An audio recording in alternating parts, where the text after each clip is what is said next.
In today's video, we're talking about some rare and valuable gold dollars. I'm not talking about the 24 karat type of gold.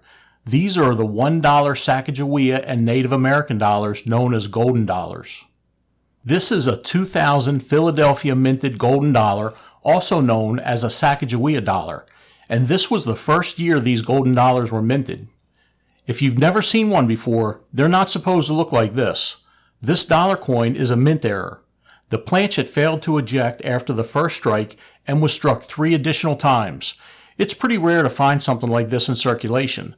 This error coin was graded mint state 64 on a scale from 1 to 70. It sold at heritage auctions for over $4,800. Have you ever heard of the Cheerios dollar? I'm not going to get into the detail of this coin that was given away in Cheerios boxes when they first released because I did a thorough video about them already.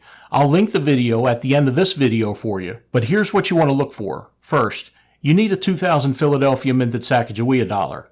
You won't find these in Cheerios boxes at your grocery store today. Take a look at the back of this coin.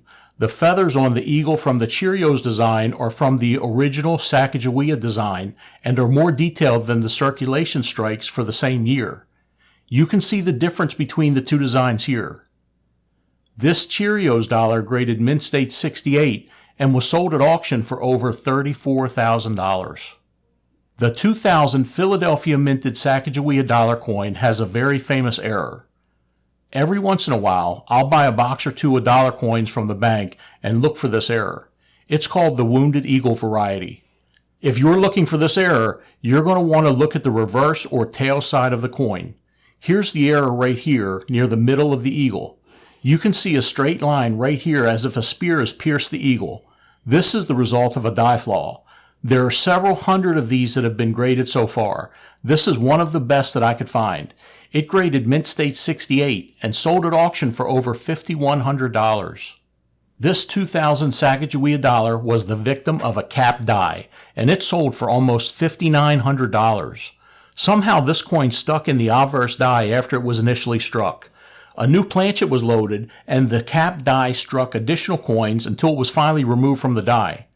We know it was stuck to the obverse die because that's where all the detail is. The reverse die was coming into contact with blank planchets. This golden dollar was graded mint state 66, and it sold at auction for over $5,800.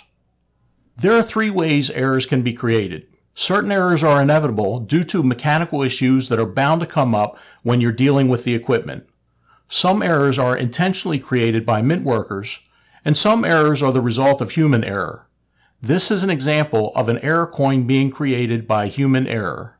This is the 2014 Denver minted Sacagawea dollar that was muled with the presidential dollar reverse. The Statue of Liberty isn't supposed to be on the back of the Sacagawea dollar. Basically, 2 dies that were never meant to be paired together were loaded into the press. This resulted in an unknown amount of muled dollar coins pressed. This particular dollar coin is one of the finest known for the year and mint mark. It sold at heritage auctions for a whopping $84,000. Searching for error coins can be really fun, but you never want to forget about the value of a really nice looking coin with no wear. This 2005 Philadelphia minted Sacagawea is the single finest for the year and mint mark. This golden dollar coin was graded by PCGS on a scale from 1 to 70, and it came in at mint state 69. Nearly a perfect grade. Because of the beauty of this coin, the nearly perfect grade, and the fact that this is the finest graded by PCGS, this dollar coin sold at auction for over $7,600. Take a look at this Sacagawea dollar coin. It was minted in 2000 in Philadelphia. It doesn't look right, does it? This coin was minted on a leftover Susan B. Anthony dollar planchet, which happens to be the same weight as the golden dollar planchet, 8.1 grams. This one was graded mint state 65, and it sold at auction for almost $17,000. Look at this crazy coin error right here. Do you think it's worth $1, 1 cent, 101 cents, or $35,250? This 2000 Sacagawea dollar started off just like any other gold dollar until it ended up in between 2 Lincoln cent dies at the Philadelphia Mint in 2000. Despite the differences between the planchet sizes, this dollar coin was struck as if it were a penny planchet. Seems like the usual mint mischief we talk about on this channel.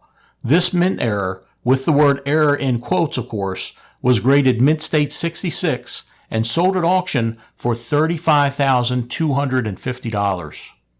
There are about 20 of these rare Sacagawea coins known to exist. We talked about mule coins a little bit earlier. This is another muled Sacagawea dollar, but it was muled with an obverse quarter die, and it's the most expensive Sacagawea dollar I found at heritage auctions. This 2000 Philadelphia minted Sacagawea dollar graded Mint State 65 on a scale from 1 to 70. The obverse or front of the dollar shows the quarter design, and the back or reverse of the dollar has the iconic eagle design of the Sacagawea dollar coin. The two dies paired with their correct partners likely produce tens of thousands of US coins worth face value, but paired together incorrectly, this mid-mint state graded coin brought in $144,000 at auction. Make sure to click the video on the left for the most accurate video I've ever seen on how to identify the Cheerios dollar and why it's different from other Sacagawea dollars. Don't forget to hit that subscribe button and share this video with your friends and family. Thanks for watching.